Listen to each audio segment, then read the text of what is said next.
Allez, salut à toutes et salut à toutes, c'est Leclerc. Aujourd'hui on se retrouve pour notre premier gameplay sur Cossack de Battle for Europe.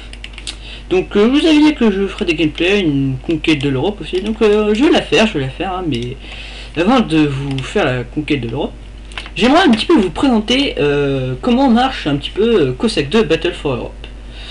Donc je vais laguer un peu, hein, parce que je suis qu'à 20 FPS, parce que bon, normalement je suis à 50. Mais vu que j'ai frappé les je perds 30 FPS. J'espère par contre, bon, je vais quand même baisser le son de la musique, hein, j'ai l'impression qu'il est quand même un peu trop fort. Je vais la mettre comme ça, ouais, comme ça je serai sûr de bien entendre. Alors, pour commencer, qu'est-ce qu'il faut savoir? Alors, Cossack 2 c'est un jeu de stratégie, voilà, stratégie de bataille, assez réaliste, mais amateur quand même. Alors qu'est-ce que je veux dire passer réaliste? Alors je suis en escarmouche, hein, on des IA, en normal. Tiens, il y a même Wellesley. Mon dieu. Ah c'est moi ça. Vous voulez. Qu'est-ce que j'ai à dire? Oui. Alors c'est un jeu de stratégie où... En fait quand vous allez créer des unités, ça c'est quoi? Nourriture? Non, c'est de l'or. La nourriture est là. Comment ça fait créer des unités? Là vous allez voir, je vais créer des soldats de garde nationale. Donc c'est des soldats de base pour les Français en gros. Bon, c'est les basiques, hein, ils sont pas très puissants, mais bon voilà, hein, pour le début c'est parfait.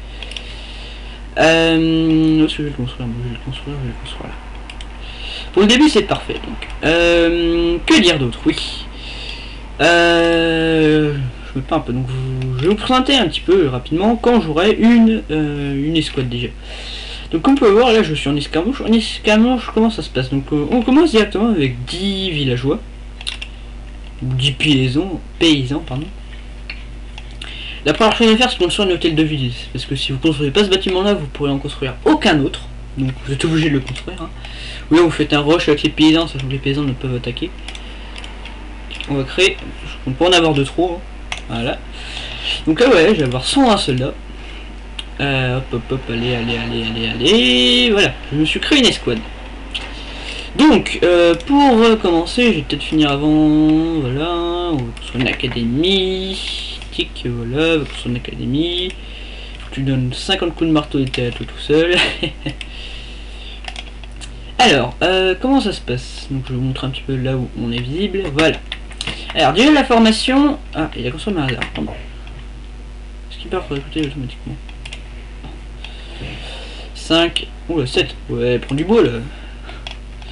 Alors pour commencer, vous voyez on a pas mal de ressources. On a le bois, la nourriture, la pierre, l'or, fer, charbon. Donc le bois comment il se récolte? Bah tout simple, hein. On coupe du bois. Les paysans coupent du bois et ils vont le ramener à l'hôtel de ville ou à la réserve la plus proche. Nourriture, alors la nourriture s'obtient d'un moyen un petit peu plus compliqué, mais très simple.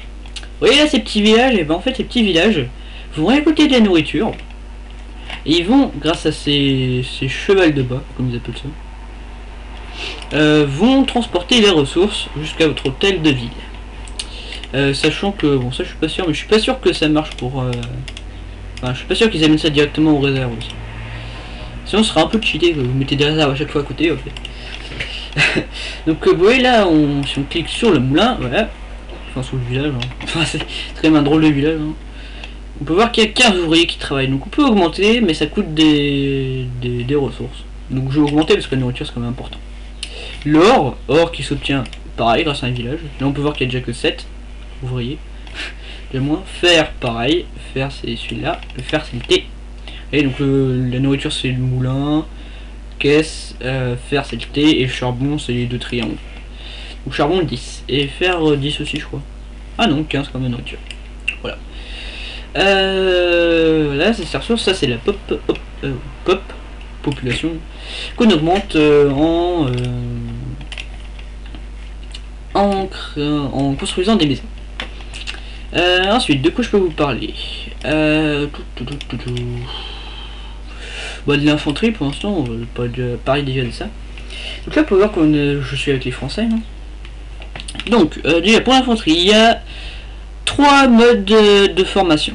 Alors il y a la formation en ligne, c'est la formation optimale pour le combat, et une progression en front de large. C'est-à-dire qu'en fait, si vous voulez infliger un maximum de dégâts à l'unité, la meilleure position c'est la ligne. La ligne, en fait, la ligne de tir va faire tout comprendre, c'est-à-dire une bonne ligne de tir comme ça. Alors qu'en par exemple en colonne, comme ils appellent ça, ça va être plus restreinte, ça va être que maximum ça. Donc pour ça que la ligne est beaucoup plus optimale pour les attaques. La colonne, en fait, colonne, à quoi il sert? Alors, ça sert en fait parce que quand les unités marchent, elles perdent du moral. Vous voyez, la petite barre rouge là, enfin elles perdent du moral. Elles vont perdre du moral si la barre rouge tombe à zéro. La barre rouge c'est la fatigue, comme vous avez pu lire. Et en fait, quand par exemple, si je dis d'aller l'unité d'aller là-bas, bah ils vont perdre du moral, c'est sûr. Enfin, du moral. Oui, ils vont en perdre, c'est sûr, parce que. Parfait. C'est exprès. Ah là, je crée une formation de fusilier. Vous voyez, parce que en fait, ça, ils vont perdre du moral parce que la barre fatigue va tomber à zéro. Alors pour les, en fait, pour pas qu'ils perdent du moral, vous les mettez en colonne. Et vous cliquez là sur la carte comme ça, et vous voyez, hop, ils vont faire comme ça. Ils vont se mettre en colonne et là ils vont pas perdre de morale. Vous même leur gagner, mais très lentement.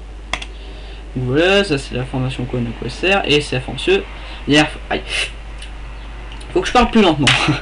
La dernière formation qui est la formation en carré, qui n'a ni avant ni arrière. Voilà. C'est belle formation, n'est-ce pas hein. C'est une formation défensive, ça octroie un bonus d'armure.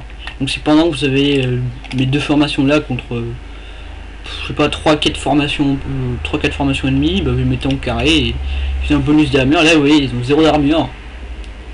Ils vont se mettre en carré, plus 20 d'armure. Voilà. C'est énorme quand même, plus 20, ils sont plus résistants.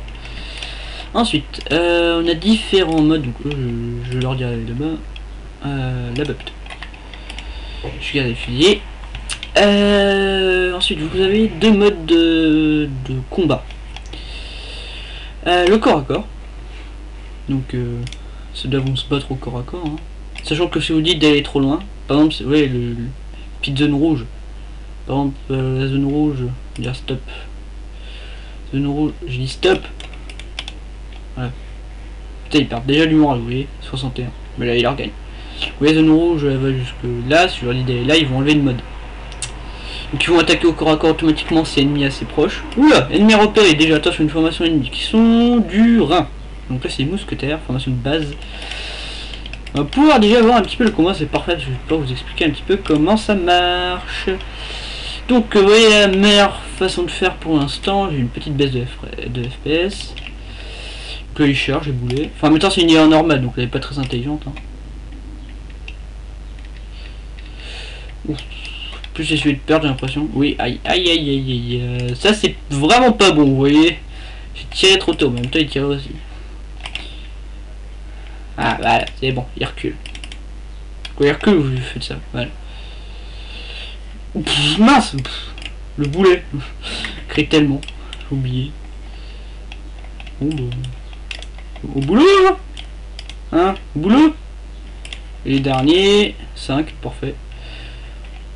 On va créer, vous voyez les sentinelles, ils vont tirer normalement. Pff, ils tirent même pas. Donc là avec eux on va prendre du village. Donc les formations de tir qui tirent en fait. Le mode de combat et tir. Ah bah tiens ils se mettent en carré, bizarre. Bizarre. Vous voyez tous mes soldats rechargés. Parce que là on voit la barre, c'est des corps rechargés. Et là la barre de rechargement. Bon on va leur dire de charger, on va briser la formation. Comme dirait-on. Bon les hommes approchent le visage, je fais le bourrin, voilà. Déjà sérieux. Aïe oui là il tire. Ouais, on attend vraiment là, on attend, feu. Donc voilà, j'ai fait tellement de pertes dans la formation ennemie qui sont terrorisés. Voilà. Donc j'ai brisé une belle formation là. Un beau carnage. Vous voyez là tous les soldats. Bon là c'est pas très grave, ne vous inquiétez pas. Je tire même pas. Parce qu'en fait quand vous prenez le village. Là je vais le prendre là. Une petite icône là va passer rouge. Regarde le chrono 9 minutes 45, je vais m'arrêter à 10 minutes, comme ça fera pas trop long les vidéos. Mais en fait je vais vous dire au revoir maintenant. Juste expliquer voilà. Parce que quand vous approchez d'un village, si vos troupes ont subi des pertes, bah les sentinelles qui est dans le visage, Dans le visage. Je voulais dire visage, je sais pas pourquoi je dis ça. Dans le village, par exemple, eux là, enfin eux, pas eux parce que c'est parti d'un nouveau village ici, bah vont aller dans le truc et vont se reconvertir en soldats de votre escouade. Donc là, en soldats de la garde nationale. Bon bah voilà, j'ai déjà vous coupé. Eh, ils ont foiré, ils ont tiré.